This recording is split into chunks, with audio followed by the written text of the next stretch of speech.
Well, hello and welcome. This is the Zora Neale Hurston Richard Wright Foundation's first of 3 nights celebrating Black literary excellence. And I am absolutely thrilled to be here. My name is Melanie Hatter, and I am the new program director for the foundation. I just joined the team last month. This is week 4. But I have been involved with the foundation for the past 8 or 9 years as a volunteer, as a teen workshop leader, and as a board member. So it feels right for me to be here now as a full-time staff member. If you're new to Hurston Wright, let me share a little bit about us. We were founded in 1990 by Marita Golden and Clyde McIlvaine as a safe community where Black writers could thrive. Our mission is to discover, mentor, and honor Black writers. And so here we are in our 31st year celebrating our 20th Legacy Award ceremony on Friday. And we're creating space tonight for our exemplary honorees who have been nominated for an award in one of 4 categories. And that's debut fiction, fiction, nonfiction, and poetry. Now, we are streaming live this evening and tomorrow on Facebook and our YouTube channel. Tonight, we will hear from 8 of our nominees, and I am excited to say that this is an international event because we have our first 2 honorees to read are in London. So that's why we're actually starting a little earlier tonight and why they are actually first up on the program. Now, after our 8 readers are finished, if we have time, we'll open it up for questions. So whether you're on Facebook or YouTube, you can just type your questions into the chat feature and we'll hopefully have time to be able to get to all of them. So our first reader is Deirdre Mask. She is our Legacy Award nominee in nonfiction for The Address Book: What Street Addresses Reveal About Identity, Race, Wealth, and Power. Deirdre describes herself as a lawyer, a writer, and sometime academic. Her writing has appeared in the New York Times, The Atlantic, and The Guardian. Originally from North Carolina, she has taught at Harvard and the London School of Economics, and she lives in London with her family. Welcome, Deirdre. It's so wonderful to see you. Make sure you're off mute. You would think a year and a half, 2 years into the pandemic, I would have that by now. Thank you so much, Melanie, for introducing me. Thank you for accommodating me and Ben on the other side of the ocean. I'm so pleased to be a part of this. Absolutely, absolutely. So I'm so excited to hear you read.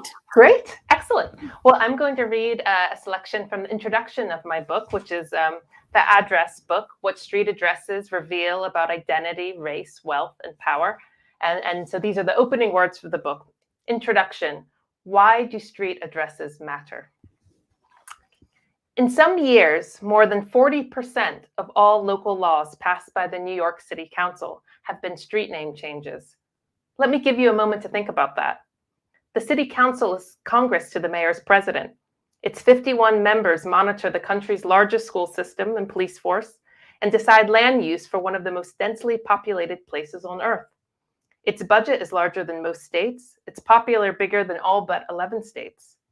On top of that, New York streets have been largely named or numbered since the 19th century, with some street names, like Stuyvesant and the Bowery, dating from when Manhattan was little more than a Dutch trading post. And yet, I'll say it again, in some years, more than 40% of all local laws passed by the New York City Council have been street name changes. The City Council often focuses on honorary street names layered on top of the regular map. So when you walk through the city, you may look up and see that while you are on West 103rd Street, you are also on Humphrey Bogart Place. Or you might be on Broadway and West 65th Street, Leonard Bernstein Place, West 84th, Edgar Allan Poe Street, or East 43rd, David Ben-Gurion Place. Recently, the City Council approved the Wu-Tang District in Staten Island, Christopher Wallace Way, after the notorious B.I.G., in Brooklyn and Ramones Way in Queens. The city council co-named 164 streets in 2018 alone. But in 2007, when the city council rejected a proposal to name a street after Sonny Carson, a militant Black activist, demonstrators took to the streets. Carson had formed the Black Men's Movement Against Crack, organized marches against police brutality, and pushed for community control of schools. But he also advocated violence and espoused unapologetically racist ideas. When a Haitian woman accused a Korean shop owner of assault, Carson organized a boycott of all Korean grocery stores, where protesters urged Blacks not to give their money to people who don't look like us. Asked if he was anti-Semitic, Carson responded that he was anti-white. Don't limit my antis to just one group of people. Mayor Bloomberg said, there's probably nobody whose name I can come up with who less should have a street named after him in this city than Sonny Carson. But supporters of the naming proposal argued that Sonny Carson vigorously organized his Brooklyn community long before anyone cared about Brooklyn. Councilman Charles Barron, a former Black Panther, said that Carson, a Korean War veteran, closed more crack houses than the New York City Police Department. Don't judge his life on his most provocative statements, his supporters asked. Still, Carson was controversial in the Black community as well. When Black Councilman Leroy Comrie abstained from the street name vote, Barron's aide Viola Plummer suggested that his political career was over, even if it took an assassination. Comrie was assigned police protection. Plummer insists that she meant a career assassination rather than a literal one. When the council finally refused the Carson naming proposal, while accepting designations for Law and Order actor Jerry Orbach and choreographer Alvin Ailey, a few hundred Brooklyn residents flooded into the Bedford-Stuyvesant neighborhood and put up their own Sonny Carson Avenue signs on Gates Avenue. Councilman Barron pointed out that New York had long honored flawed men, including Thomas Jefferson, a slave-owning pedophile. We might go street name changing crazy around here to get rid of the names of these slave owners, he called out to the angry crowd. Why are leaders of the community spending time worrying about the naming of a street? Theodore Moraldi of the Bronx wrote to the New York Post. Excellent question, Mr. Moraldi. Why do we care so much about any street name at all? I'll get to that, but first, another story. I did not at first plan to write an entire book about street addresses. Instead, I set out to write a letter. I was living in the west of Ireland, and I had sent a birthday card to my father in North Carolina. I pressed a stamp on the envelope, and just 4 days later, the card appeared in my parents' mailbox. I thought, not particularly originally, that this should have been much more expensive than it was. And how did Ireland and the United States share the proceeds? Is there some accountant in a windowless back room of the post office dividing each penny between the two countries? Answering that question led me to the Universal Postal Union. Founded in 1874, the Universal Postal Union, based in Bern, Switzerland, is the world's second oldest international organization. The UPU coordinates the worldwide postal system. I was soon lost in its website, which is surprisingly engrossing, explaining debates about e-banking and postal policing of illegal narcotics, mixed with lighter posts on World Post Day and international letter writing competitions. After I answered my own question, the UPU has a complex system for deciding the fees countries charge each other for handling international mail. I came across an initiative called Addressing the World, an address for everyone. Here, I learned for the first time that billions of people around the world don't have street addresses. Addresses, UPU argues, are one of the cheapest ways to lift people out of poverty, facilitating access to credit, voting rights, and worldwide markets. But this is not just a problem in the developing world. Soon I learned that parts of the rural United States don't have street addresses either. On my next visit home, I borrowed my dad's car and drove to West Virginia to see for myself. Wow, that is pretty amazing. Thank you. We sort of take addresses for granted, don't we? Absolutely. It wasn't anything I ever thought about before I set out on this journey. So yeah, well, hugely important.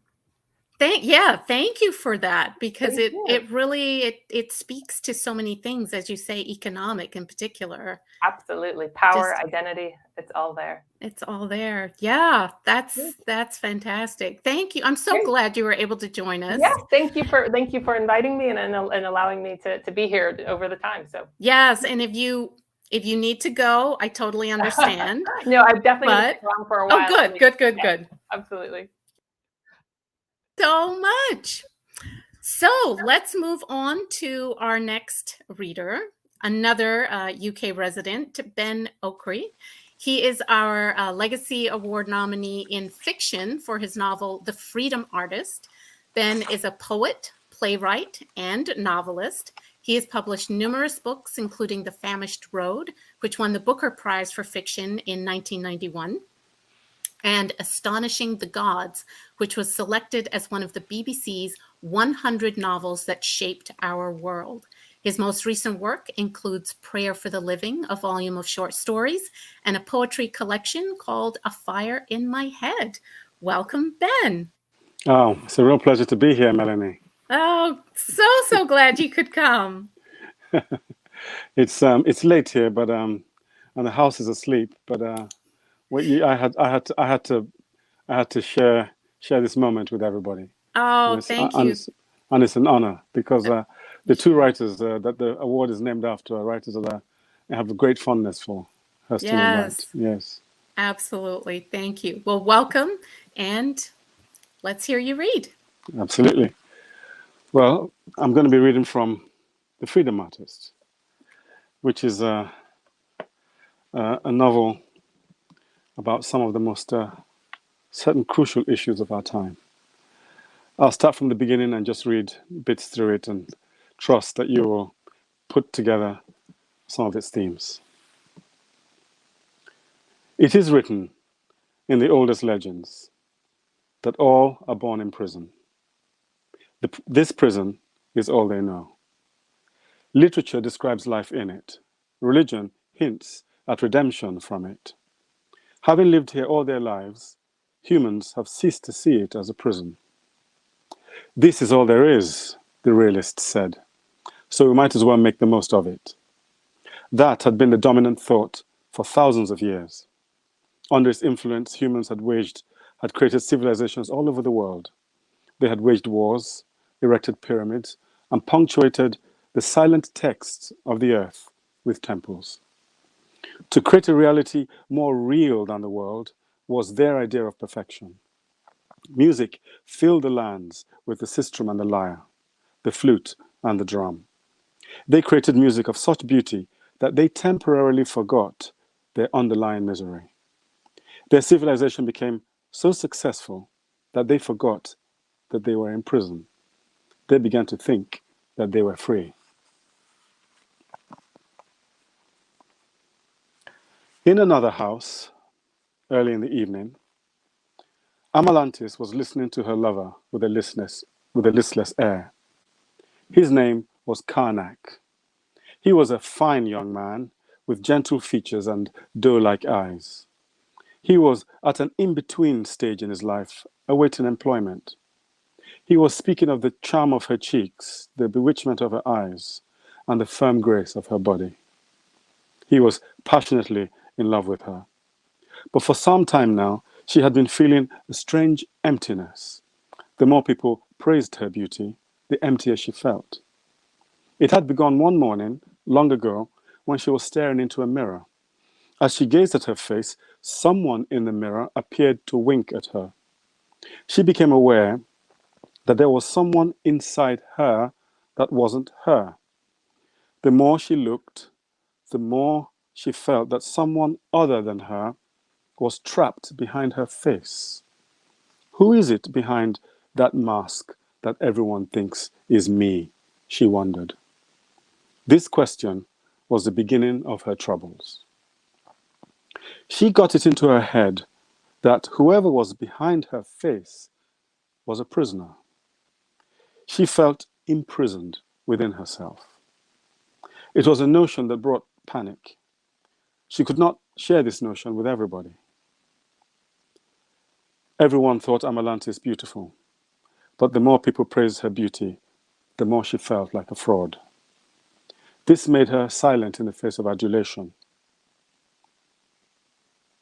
deepening her mystery, increasing the adulation. Often lost in thought, she felt estranged from the truth of life and began to brood. This was long ago. When Karnak poured praises on her, she could think of nothing to say except what she should not say. Your praises make me ill. I'm sorry to hear that. Why don't we talk about something more intriguing, she said. Like what? Like, who do you think the prisoner is? Karnak was startled, as if stung by a snake. Prisoner? What prisoner? You know, the graffiti that they keep trying to get rid of. The stuff that keeps appearing everywhere. What are you talking about? Who is the prisoner? Karnak shut the door quickly. We're not supposed to say that word. It could get us into trouble. We could be put away for it. Are you afraid of the truth too? She said. Truth? What truth? You know everyone's asking the question. But they're not asking it out aloud. Don't say that word again, he said. Don't say anything. Amalantis didn't speak for a while, but stared thoughtfully out of the window. I would like to know, she said eventually, who the prisoner is. Why? At that moment, they heard 3 knocks on the door. The young lover opened the door and saw 3 men standing there. They were dressed identically in grey suits and ties. They went over to the girl and marched her out to the road, where a grey van was waiting to take her away. Amalantis was silent as she was led away. Karnak found himself in the doorway, watching as if in a dream. She was hoisted into the back of the van. Then it pulled away. Not one of the men had spoken a single word. 3. There were many arrests like that throughout the land. They took place at all hours of the day and night. People were arrested while they slept in the middle of their dreams or while they were at work. Nobody protested. Those who came to do the arresting did not speak. Their presence was enough. Those arrested were taken to unknown places, never heard from again. A strange silence spread across the land. The streets gradually emptied. Those who were not arrested, but witnessed the arrest of others, went around in a constant state of fear. People spoke less and less to each other.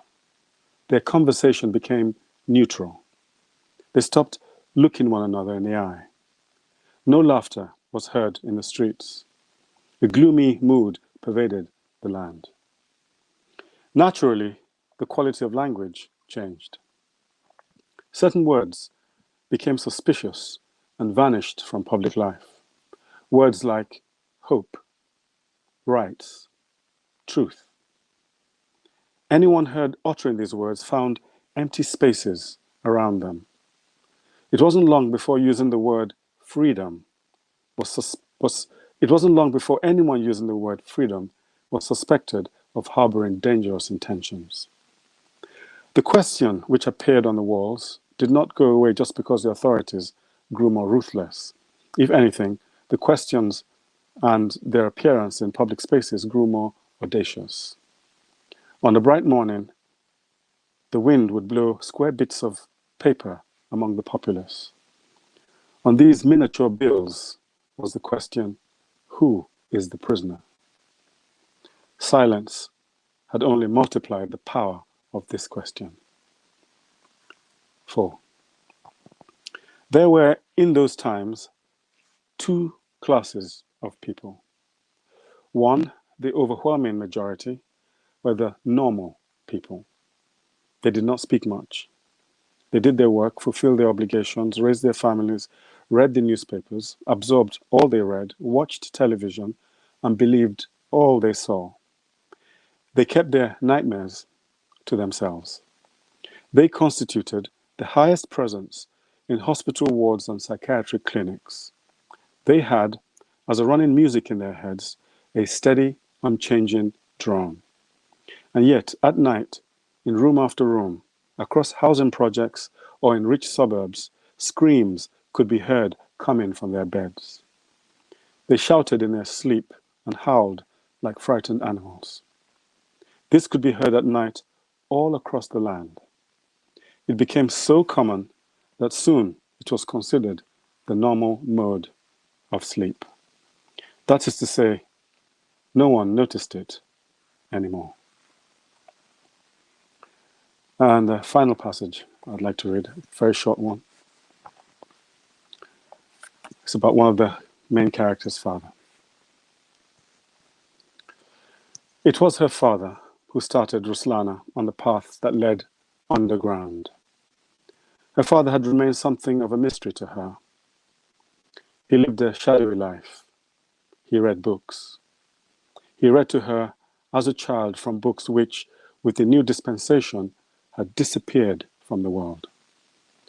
The books he read from were very peculiar. They were books that could change. They changed whatever they encountered. One of her father's books was at the same time a kingdom, a universe, a tablet, a room, a street, a pair of spectacles, a computer, a dream, a rope, a history, and a river.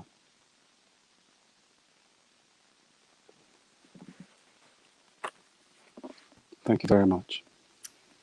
That's fantastic. I love the concept of truth and freedom and questioning ourselves. You know, who are we?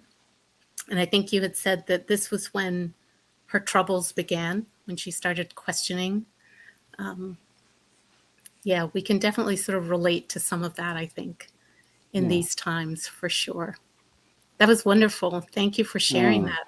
Thank you very much. It's a real pleasure, a real honor. Excellent. And again, if you need to go, we totally understand. I would be in bed right now because what is it, about 11? It's nearly 11 o'clock. Yeah, I'd be in bed by now. I'll hover for a bit. Excellent. Thank you so much, Ben. So on to our third reader.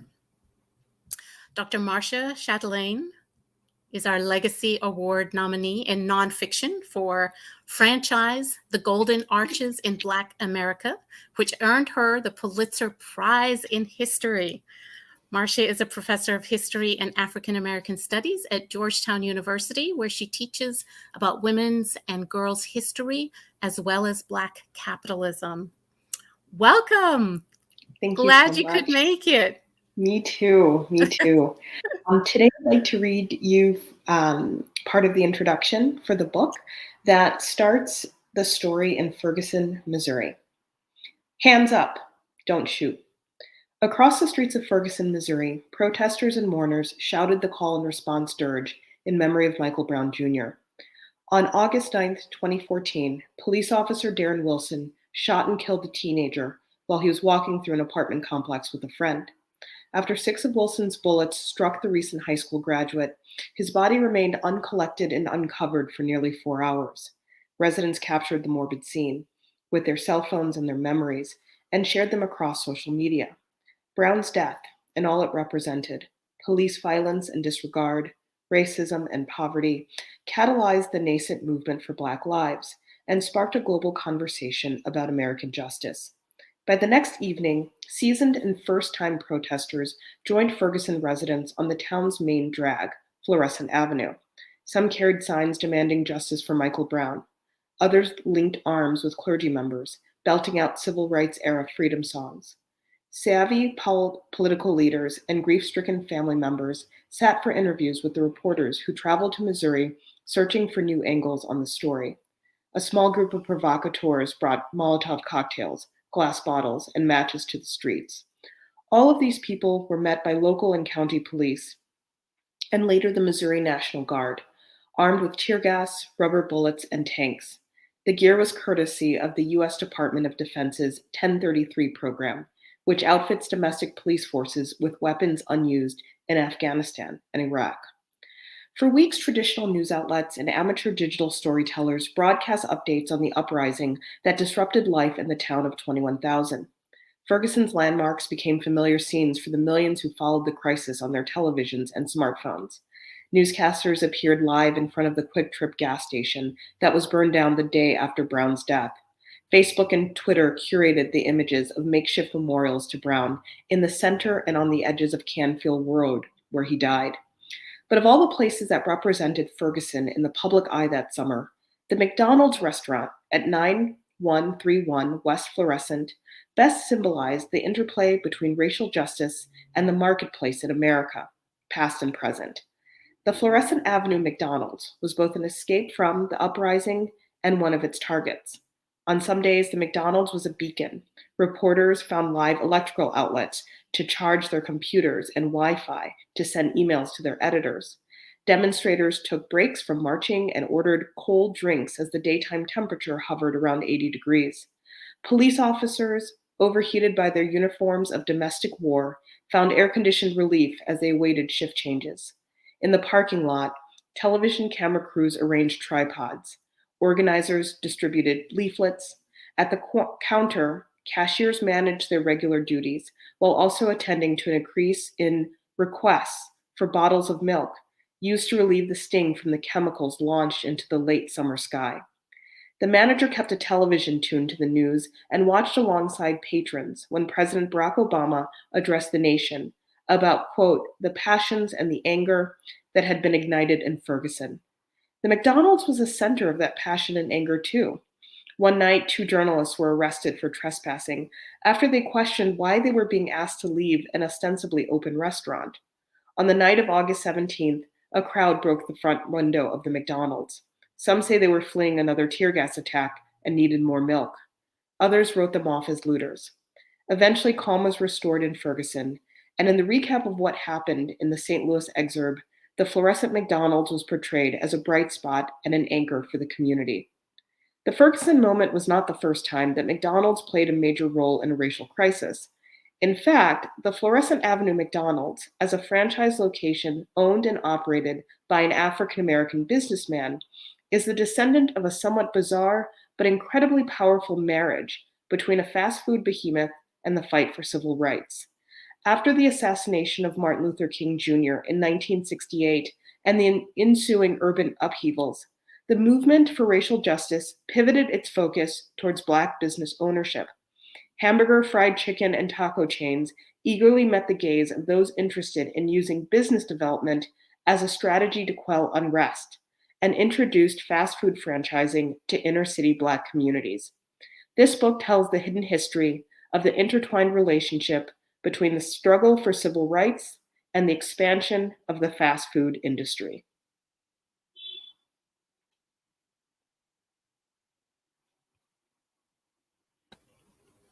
Wow. Yeah, I don't think of McDonald's and think of civil rights and, the movement, but it definitely plays a large part in the Black community. In every, Black neighborhood, you can find a McDonald's, right? Absolutely. Yeah. So fascinating. Thank you. Yeah. Thank you so much for reading that. I really enjoyed getting that, it's painful to sort of hear that story again, but because it sort of seems like sometimes I get confused as to who is it we're talking about again, because it could have been a whole litany of different names there.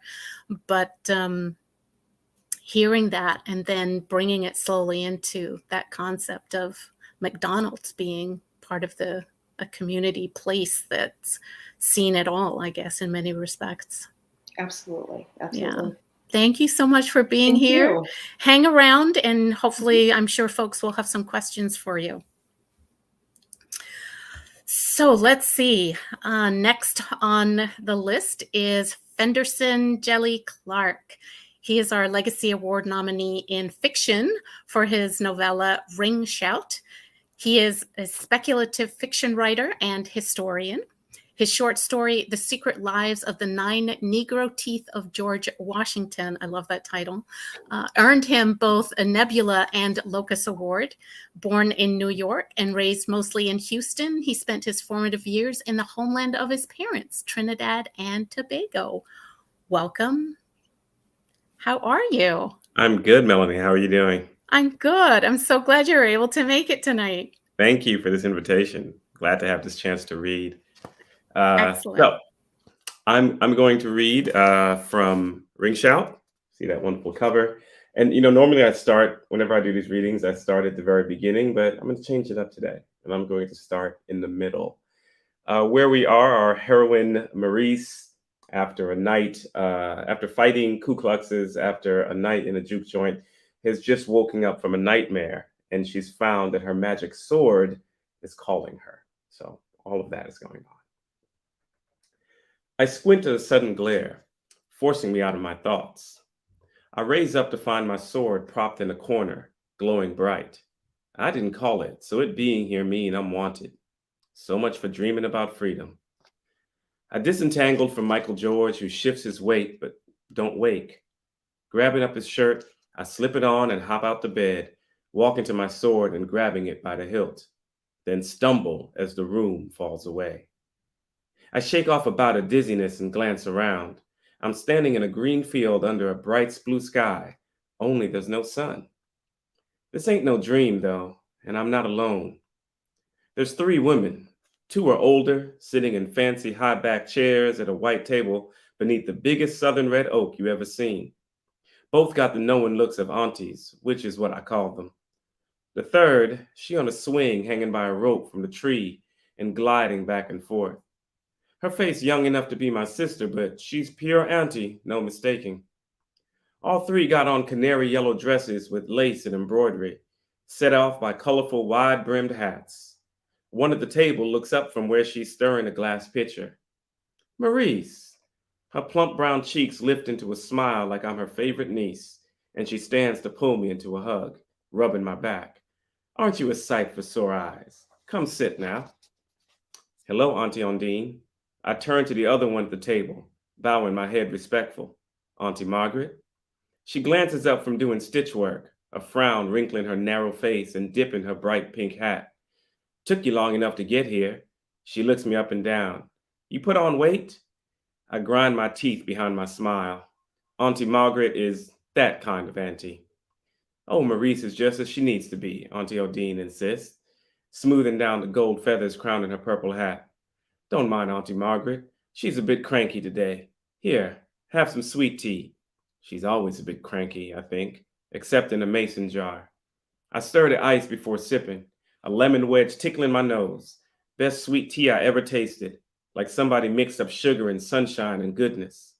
Thing is, though, it ain't real. None of this is. Not the grass under my toes, this big shady oak tree, even the blue sky above.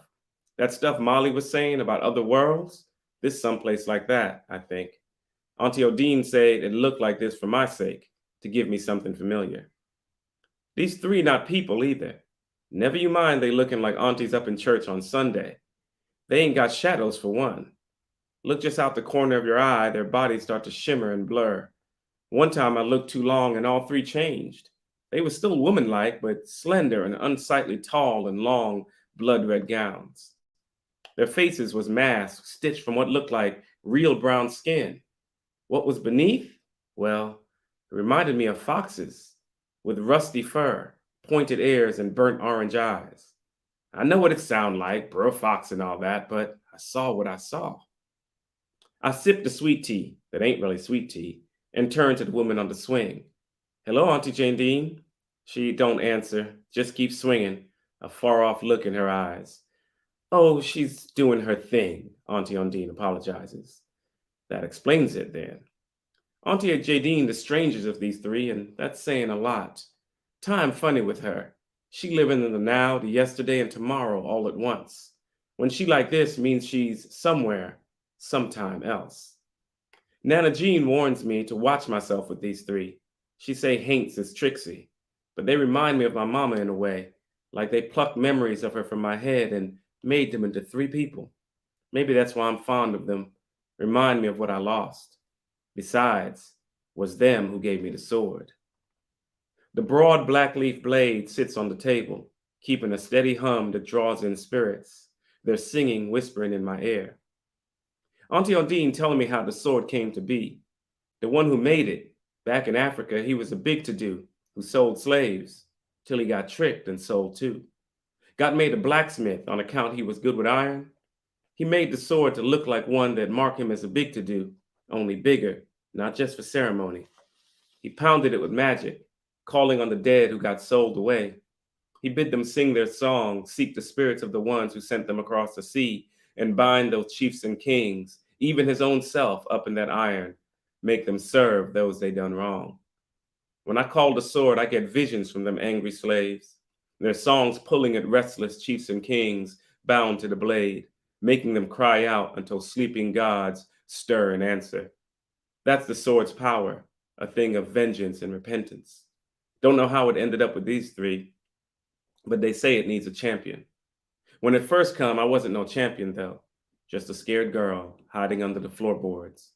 But I learned how to listen since then and how to move to its rhythm. So I'll stop. I love that. That is so cool. I love the way you just kind of casually sort of bring things in, you know, like whether this is real, that it's not real. And then the sword is just sort of casually mentioned, which plays a bit of a significant role, I think, in the story. So yeah, very, very cool. Thank you so much. I'm so glad that you're here tonight, Fenderson. No, it's been great. I've loved listening, and I'm going to stick around for a while. Yes, please do. Hopefully we'll have some questions for you. Sure. Okay, then. Okay, let's see. So next up, we have Lauren Francis-Sharma, who is our Legacy Award nominee in fiction for her novel, Book of the Little Axe. Lauren is also the author of the critically acclaimed novel, Till the Well Runs Dry, a Black Caucus of the American Library Association honoree, and shortlisted for the William Saroyan International Prize.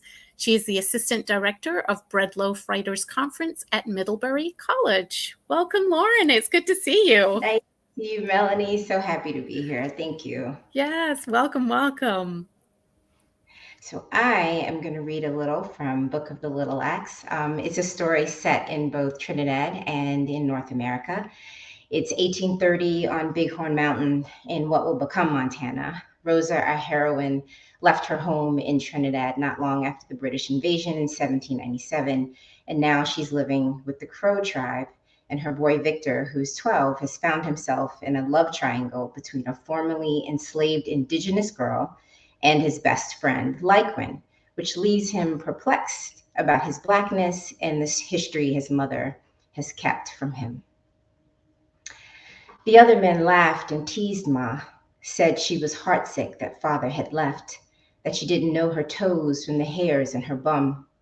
Ma giggled, clapping her cheeks coyly, her eyelashes batting like marauding moths, pretending the worry that had made her mouth a worn horseshoe was because of father. But father was gone much of each year, and Victor thought, though certain that something else was the cause of Ma's worry, did not yet know the cause was him.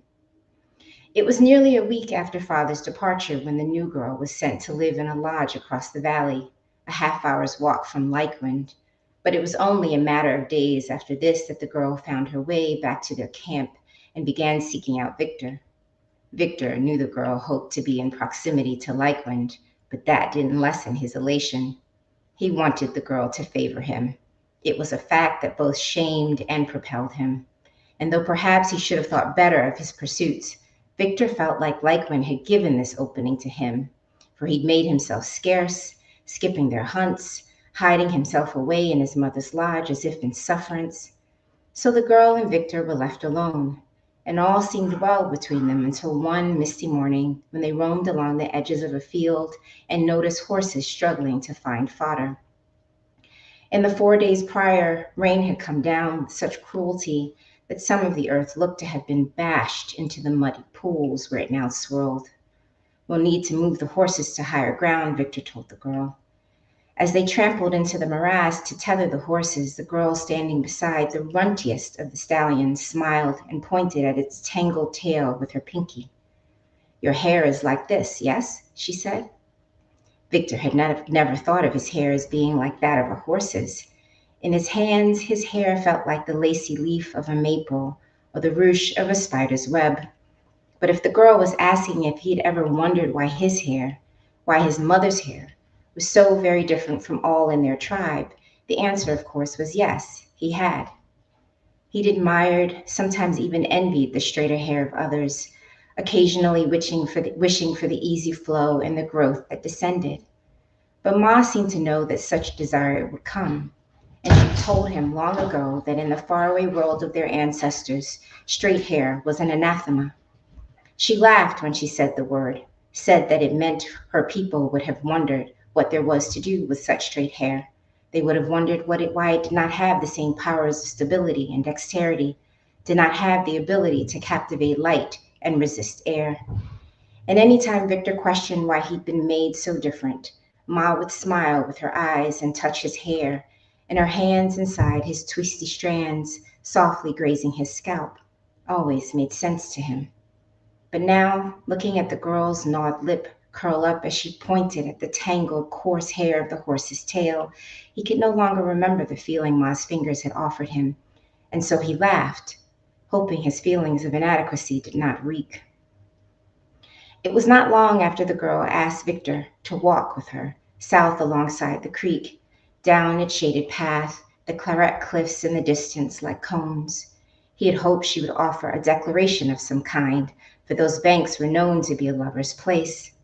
Ma had warned him against sins of the flesh when he'd before met other girls there, and Victor remembered laughing at the earnestness with which Ma spoke of unrighteousness, of a man-god named Jesus. But as the girl walked alongside him in her blue robe, jingling with elk teeth at the shoulders, appearing graceful and regal and lovely, Victor understood better why Ma had spoken of tempering desires. They searched for spent arrowheads that afternoon, climbing up the chilled earth, the limbs above them still low from the weight of winter snow. When they came to the top of the hill overlooking the creek, the girl stopped and stared into the frothing waters. The girl's eyes widened. "I can't swim," she said. For Victor, there was joy in water, and on that land, at that time of the year, water was everywhere, trickling down the face of mountains like a profusive sweat, overflowing onto the banks, flooding already muddied soil that seemed to wish for no more. "When it warms, we will teach you to swim," he said.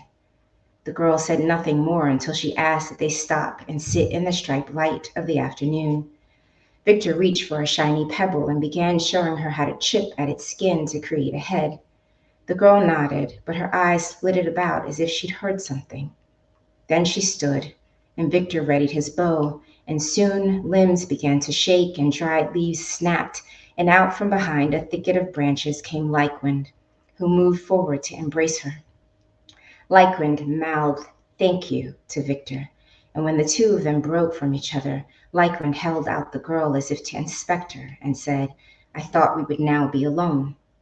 The girl turned to Victor as if Victor should have known what to do next. Likewind arched his eyebrows and cocked his head, and the girl peered up at Likewind and grinned as though the two of them shared some special love language. And Victor heard blood ringing in his ears. "You don't need that tree here," Victor said this about Likewind, speaking in Upsaluke, the words coming sharp as if from a snake's tongue, before kicking up his leg in a slow arc, pitching dirt onto Likewind's thighs, though still surprised when Likewind steered a solid punch into the side of his neck. The girl cried out as if she'd been hit, and Victor looked to her before leveling his head into Likewind's midsection, locking them together in a way that feigned a momentous battle, entangling his arms between strands of Likewind's hair.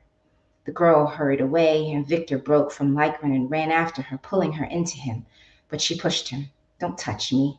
"What did I do? I didn't come here for you," she said.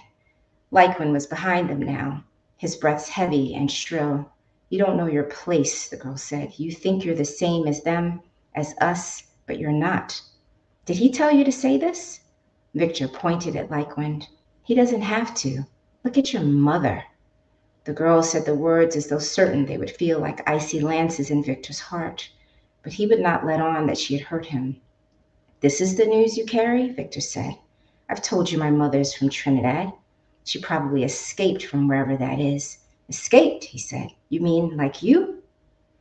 Victor thought of Ma's chest, the scars about which she never spoke, meandering from her neck to her waist like a wild river, and he wondered what the girl had heard about Ma, wondered what he didn't know about his own mother. Wow, Lauren, what power. That was beautiful. Thank you, Thank Marnie. you. I appreciate it. Ooh, the tension. Thank you for being here, Lauren. It's so good to see you. Thank you. I'm sorry we can't be in person, but I'm thrilled to be here anyway. Yep, next year. Next year. Next year. That's the hope. That's the hope. Definitely. All right, we'll hang around and hopefully we'll have some questions. Will do. Okay, so let's see. Next up is Kiki Petrosino. I hope I'm pronouncing that correctly. She's our Legacy Award nominee in poetry with White Blood Lyric of Virginia. Kiki's poems and essays have appeared in numerous publications, including Prairie Schooner, Best American Poetry, The Nation, and the New York Times. She directs the creative writing program at the University of Virginia and is the recipient of a Pushcart Prize, among many others. Welcome, Kiki. How are you? I'm well. Thank you so much. I hope everybody can hear me. Yes. Excellent. I can't wait to hear your work. Thanks so much. I'm going to read a couple of poems from White Blood, a lyric of Virginia, from a section of the book called Albemarle. That's the county where the University of Virginia is located and where Thomas Jefferson's Monticello is located. The title of this poem comes from the way that Jefferson described his home as an essay in architecture. The human face, its pine doors painted like mahogany. Human face with horses under each veranda. Perfect parquet tetragons of the human face. Human face still legible in Old French. Sealed closet of the human face lit by oculus. Design face, tinker face, factory face. Twine and bare wood comprising a pulley system for the human face. Woodworked face with sunbeams settling in. Revolving buffet supporting the human face. Entire pewter plate collection in the face. Human face as soup tureen, as paint chip, as spit jack. Smoke rings textured like the human face. Human face cured, human face pickled, human face brushed with olive oil, anchovies, and parmesan. Green floor of the dome room just above the human face. Floating view of the face, its quarter farms. Rough cabins dotting a sloped face, partly visible. Human face built to resemble a great clock. Great pendulum drawing faces in the air. Terrorum. Every night, I go back to Mr. Jefferson's place, searching still, his kitchens, behind staircases, in a patch of shade somewhere, beside his joinery and within his small ice house, till I get down that pit lined with straw where Mr. Jefferson once stacked frozen slabs of river water until summer. Then visitors would come to him to ask about a peculiar green star or help him open up his maps. They'd kneel together on the floor among his books, lavish hunks of ice melting like the preserved tears of some antique mammal who must have wept to leave Albemarle, just as I wept when I landed in Milan for the first time, stone city where Mr. Jefferson began to learn the science of ice houses, how you dig into the dark flank of the land, how you seal the cavity. Leave open just one small hatch through which I might lift through gratings Mr. Jefferson's cold-dressed victuals, his expensive butter and salads, the sealed jars sweating clear gems of condensation, white blood appearing from warm air, as if air could break and slough, revealing the curved arc of our shared Milan. There I wore silver rings on each thumb. I studied and spoke in fine houses of ice. I knew a kind of crying which sealed me to such realms for good.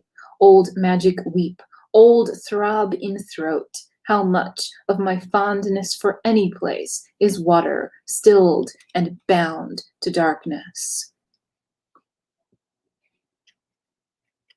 The shop at Monticello. I am a black body in this commonwealth which turned black bodies into money. Now I have money to spend on little trinkets to remind me of this fact. I'm a money machine, and my body constitutes the commonwealth. I spend and spend in order to support this. I support this mountain with my black money, strange mountain in late bloom, strange mansion built on mountains of wealth. I spend so much I'm late for the tour, where I'm a blooming black dollar sign. I look good in the dome room prowling its high-gloss floor. It's common to desire such flooring for my own home, but owning a home is still strange. My blackness makes strange tools for a living, rakes the strangeness like dirt. I like to rake my hands over merchandise, bayberry votives, English hyssop, and crisp sachets. I like this engraved pewter bookmark so much suddenly I line up for it, clenching my upright fist. I pay cash to prove myself no shoplifter. Still, I abscond with my black feelings, crisp toast points dunked in fig jam. On one hand, I must think very highly of myself to come here. Then again, that sounds like something I would say.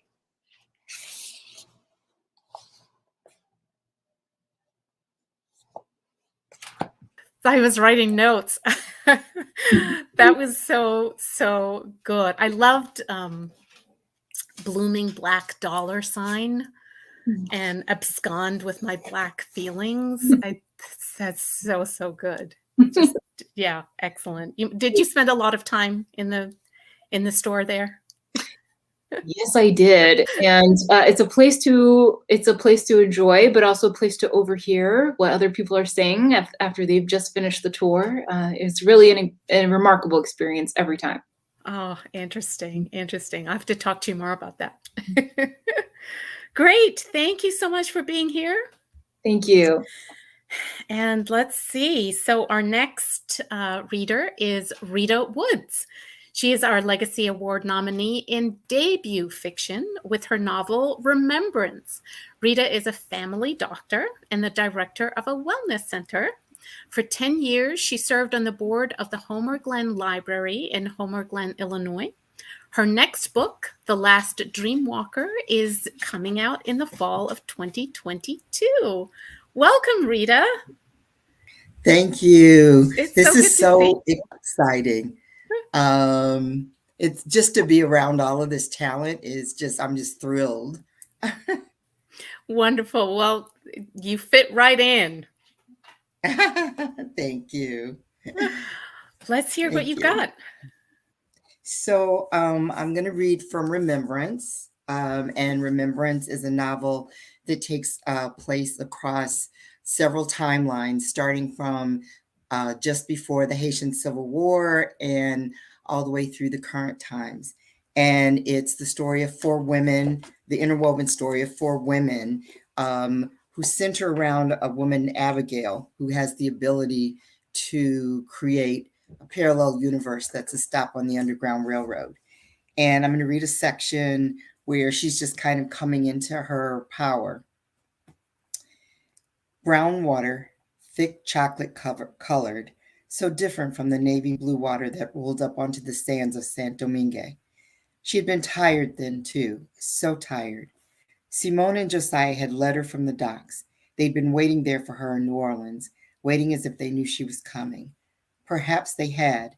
They had taken her deep into the marshlands and taught her the art, filling her heart, her soul with the sounds, the names of the saints and the spirits, far back in the bayou where the sun seemed to be straying through tea-colored lace.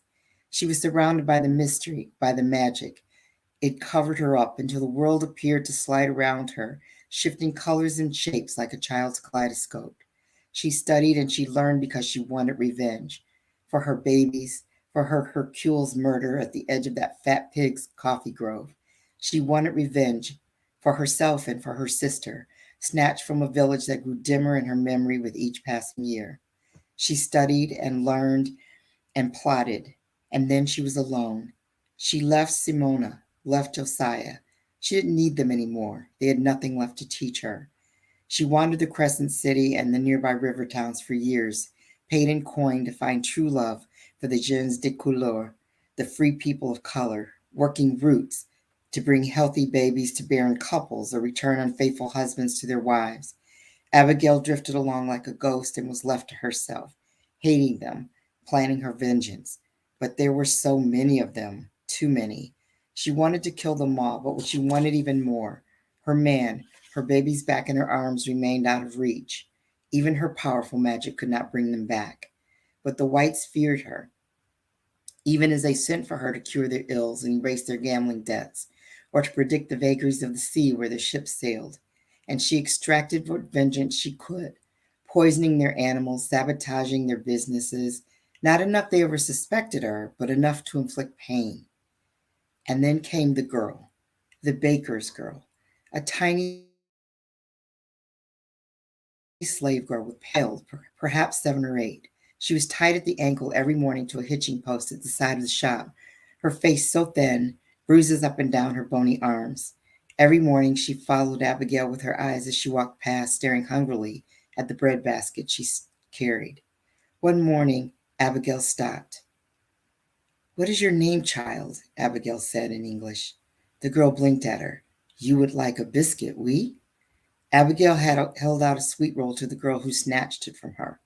The girl looked furtively over her shoulder, then took a bite.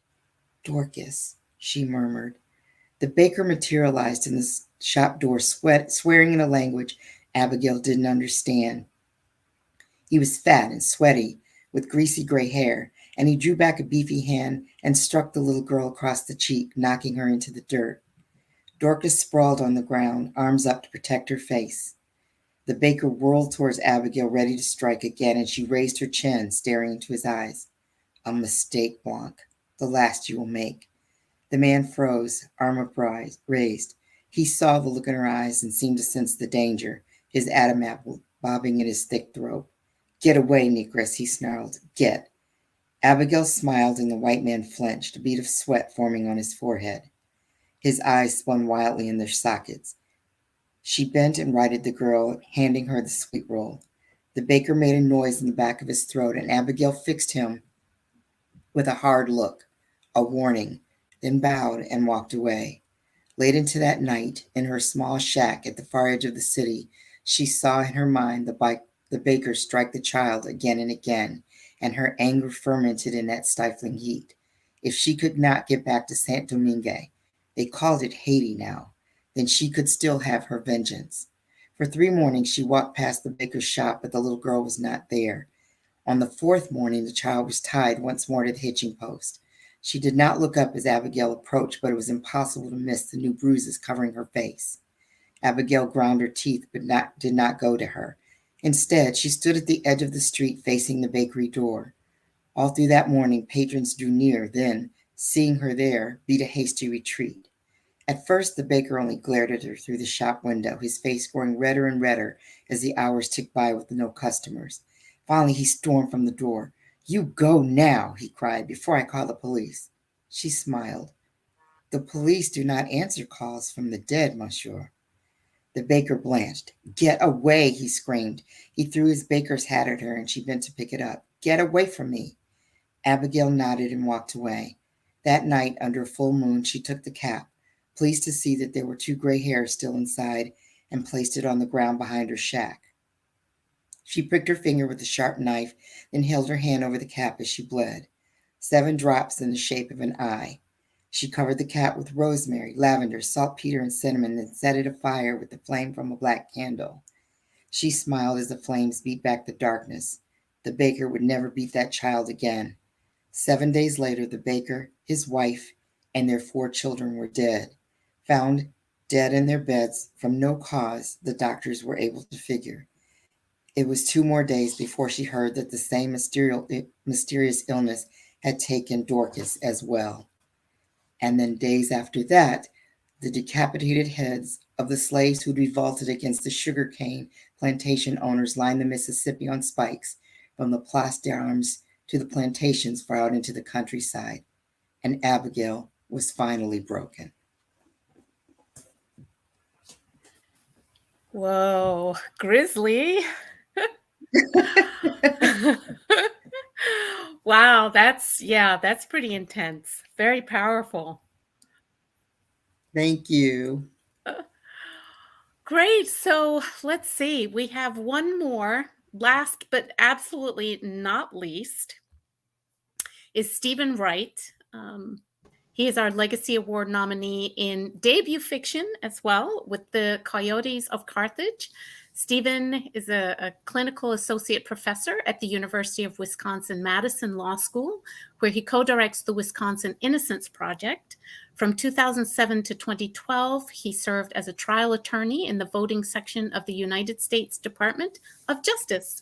He has written numerous essays about race, criminal justice, and election law for the New York Review of Books. Welcome, Stephen. How are you? Thank you for having me, Melanie. It's so great to be here among so many talented writers, and I'm particularly grateful to be nominated in the same breath as Dr. Wood and Tola. Yeah, we've got some phenomenal nominees this year. It's pretty awesome. So let's hear what you've got. So thank you. I'll be reading from the beginning of my book, The Coyotes of Carthage, which is a political novel that explores the use of dark money in local elections. The protagonist is someone named Andre, and when we meet him, as you'll see, he's walking to work in Washington, D.C. Andre marvels watching a kid, a stranger of maybe 16, pinch another wallet. This lift makes the kid's fifth, at least that Andre's seen this morning. 2 on the train, 2 on the underground platform, and now this one on the jammed-packed escalator that climbs towards the surface. The kid's got skills, mad skills. He makes his lift and keeps on moving. There, right there. The kid picks up another, his 6th, with the practiced grace of a ballerino. This time, the mark, some corporate chump, probably a lobbyist with slicked back hair and a shit-eating grin. No one suspects a thing, and why should they? This kid blends in, looks like a prep school student, and who knows, perhaps he is. His aesthetic complete, with a book bag, khakis, and a dog-eared copy of de Tocqueville tucked beneath his arm. The kid reminds Andre of himself at that age, lean, hungry, steel eyes with smooth skin, but Andre concedes that he never possessed this kid's talent. Above ground, the kid disappears into the big city bustle, and Andre thinks, good for you, little man, go in peace. For sure, the kid has plenty of places to hide. Northwest this morning is a mess, snowy, busy, noisy, the perfect urban jungle in which to flee. Andre works around the corner, and a lifetime ago, his family made a home inside a boarded-up rat hole 6 blocks over. Andre has, in fact, lived in the district his entire life, 35 years save a stint across the river, 2 years in juvie for a grip gone bad on a nearby street. 17 years ago, when he left Kitty Correctional, he never imagined he'd work on K Street or that he'd own a walk-in closet full of 3-piece suits. And the sudden realization that he might lose it all cut like shards of glass crushed into the lining of his stomach. He trudges a path through wet snow. Last night's blizzard has caused a panic in D.C. The streets, slick with black ice, proved too difficult for all but yellow cabs. He wishes he'd taken a different route, perhaps down L Street, where hobos toss dice and high-rises don't funnel the cold. He's tired of freezing winters, tired of cold that blisters his fingertips, tired of crowds and congestion and construction. If he loses today, and he's pretty sure he will, he'll move across the country, someplace with palm trees, someplace where no one bothers to vote. On the corner, a homeless man sits atop a grate, his fist punching a peg leg that peeks from beneath his blanket. The man howls, frustrated that no one will help a white veteran. Most folks ignore him. Some folks laugh. A doe-eyed blonde, maybe 19 or 20, drops coins into his tin cup. The man sifts the change, sorting nickels from pennies, then pitches the gift back into the blonde's face. Bitch, what the fuck am I supposed to do with 18 cents? The blonde, stunned and shamed, looks towards Andre, her wide eyes asking, what did I do wrong? Andre wants to shrug, to say the guy's an asshole, but he has a point. 3 nickels, 3 pennies, that won't even buy you ramen noodles. Instead, Andre furrows his brow, and in his most apologetic tone, the voice he knows comforts young white women says, my God, are you okay? He has no right to treat you that way. Should I call the cops? He knows the blonde will say no, And when she does, her humiliation vanishing, she smiles with the confidence of a fool assured by a complete stranger. Andre pops his suit collar, breathes warmth into his face, takes pride that he has not lost his touch. Thank you. Wow, what a character he is. That was great. Yeah. Thank And you. if anyone is familiar with K Street, DC, then yeah, you've pictured it pretty well. Thank you very much. Thank you. Thank you. I know we are a little over time, but we had such great readings tonight. Let's see if we have any questions, because I'd love to maybe take a couple of questions at least, if there are any. We've got some comments for sure. Life-changing work by Okri. He is ever so quotable from Jerusalem work. Thank you for that. I'm just amazed by Dr. Chatelain's scholarship. I know, right? Yeah, very impressive. And Kiki, whoop, whoop, never get tired of listening to Clark read from Ring Shout. I agree. And Lauren, read Caribbean, crew large. In the house, right? Tracy McNall, Okri, nothing else to say except amazing writer. We have a whole slate of them, and I'm so impressed with the nominees we have. Let's see, Kiki for Clark. Could you talk about the sword? Yes, its thematic importance and how you approached writing with such sensitivity, parts of our history that others wield as divisive weapons. Yeah, thank you for that question. So many of the ideas of Ring Shout itself came from my readings of the ex-slave narratives and the WPA narratives when I was first doing my master's before I did my PhD. And one of the things I came across there was this folklore of the buzzard. And the buzzard was supposed to be basically the spirit of an African slave owner who is forever forced to wander the world as a buzzard. And I started thinking about how people of African descent who were sent into slavery had their own ideas of justice and reckoning in thinking about this issue. And it was out of that idea of the buzzard, that idea of reckoning with that I came up with the sword. And it is a thing that allows me to draw in slavery in a very diaspora sense throughout the Black Atlantic, and also talk about that other issue of the slave trade itself and all its participants. Yeah, it really is a great image, because it cuts in so many ways, for want of a... Thank you. That's a great question. Great. Let's see. If there's no other questions, we've got lots of great comments. A great evening of literature from Donna Johnson. Thank you for that. Clavis Natera, these readings are so amazing. They are.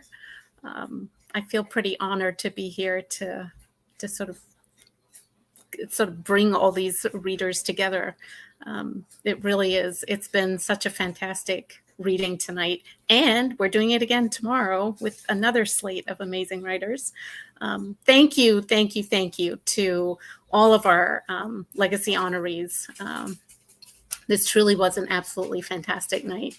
And to all of you out there joining us, if you loved what you heard, please support these Black writers by buying their books. I urge you to go to your local independent bookstore. We have partnered with Loyalty Bookstore, which is in DC. It also has a location in Silver Spring, Maryland, and it is an independent woman-owned business. I kept thinking that if everyone who was tuning in tonight and tomorrow, and then everyone who is registered for Legacy on Friday, if everyone bought just one book, that would send the message that Black books are not only in demand, but are an important part of the literary landscape. So please show your support. with a purchase. I do also want to give a quick shout out to this year's Legacy Awards sponsors, our inaugural Writer Circle, thank you to them, along with Amazon Literary Partnership, Penguin Random House, HarperCollins Publishers, Literary Hub, Graham Holdings, and ESPN's The Undefeated. And really it is because of them that this year's legacy ceremony is free to the public. So if you're not already registered, please do that. There is still time to join in this virtual celebration this year. It begins Friday night at 7 p.m. Eastern Time. And also, I will let you know that we are going to send out, for anyone who registered, we're sending out a survey. It is super important for Hurston Wright to get your feedback so that we can continue to improve on these programming opportunities that we're putting together for you. And as the newbie on the team, I am really looking to get feedback from people. So feel free to, send us a note and let us know what you want to see and what your thoughts have been on the reading tonight. A lot of the comments are really awesome. So thank you for those. So again, thank you for tuning in, and I hope we'll see you tomorrow night for our second reading.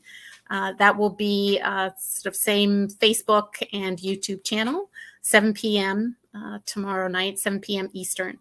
So please join us, and if not then, we'll see you Friday for the ceremony. Thanks, everyone. Take care.